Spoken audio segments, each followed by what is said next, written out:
Ben, well batted, 100 after being inserted on day one. That's as good as you can hope for, isn't it?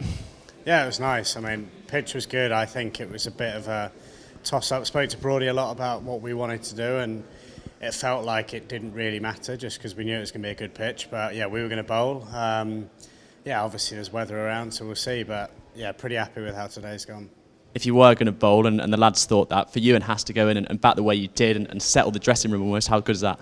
Yeah, it's been really nice batting with Haas, to be honest. He's playing so well. And if I'm honest, we're kind of used to it because playing at Trent Bridge, we kind of preparing to bat every single time team comes there. So generally day one, I kind of wake up and prepare to bat regardless. So yeah, as I said, it was a nice pitch, and yeah, really nice to get my first 100 of the summer, and especially first one here at Lord's. And talk us through the innings itself, because they gave you some bowling to go after really in that first session. The second session actually had to absorb a little bit of pressure, it looked like.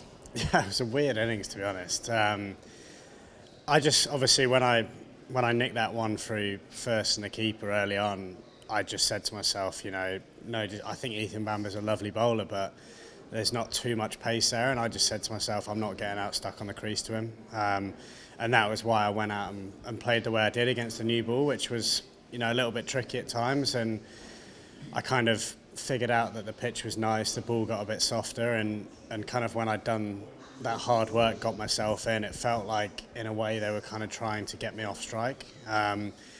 It reminded me of a hundreds I used to score when I used to go really hard against the new one and then actually absorb pressure, you know, through the middle there. I've probably not scored as slow as that in that middle session, but I was just determined to get three figures, and you know, I don't even think I've been on 99 for that long, and I just kind of got bored there and then paddled one. But yeah, it was just really nice to get there. Does that almost sum up the way you want to play your cricket, actually, and the way you have played cricket in the last 6 months, really, being positive and absorbing pressure as well?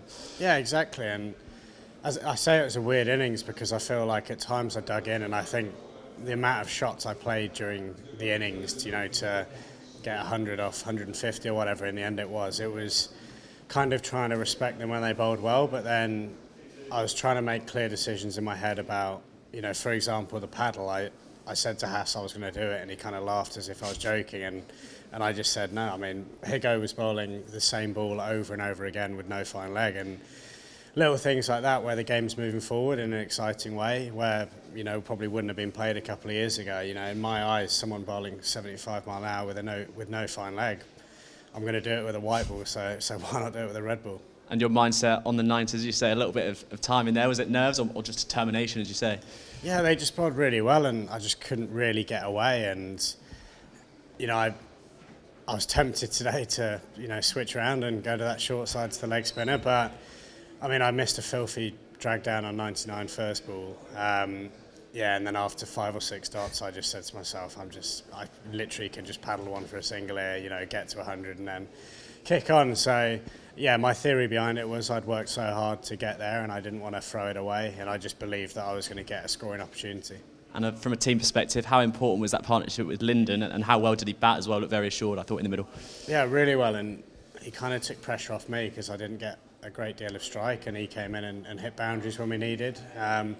I don't know the exact score, but you know, you stick 2 wickets on that when he comes in, and we're in a bit of bother on a good pitch. So, yeah, I mean, I spoke at tea about, you know, the bowlers need to contribute here because it does feel like a 350, 400 pitch.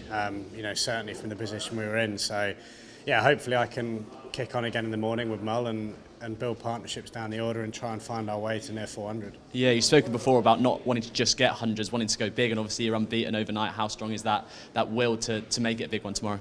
Yeah, I mean, obviously here at Lord's in the morning it's going to do a bit more with fresher bowlers, and that's why I was a bit frustrated to come off there. You know, I'd kind of set the day up to basically smack it this evening. You know, with tired, being totally honest, I kind of grafted for 2 sessions, and my idea was, you know, they were a bit tired there, you know, potentially try and get 80, 90 runs, finish the day 200 or something at the end of the day was kind of my plan.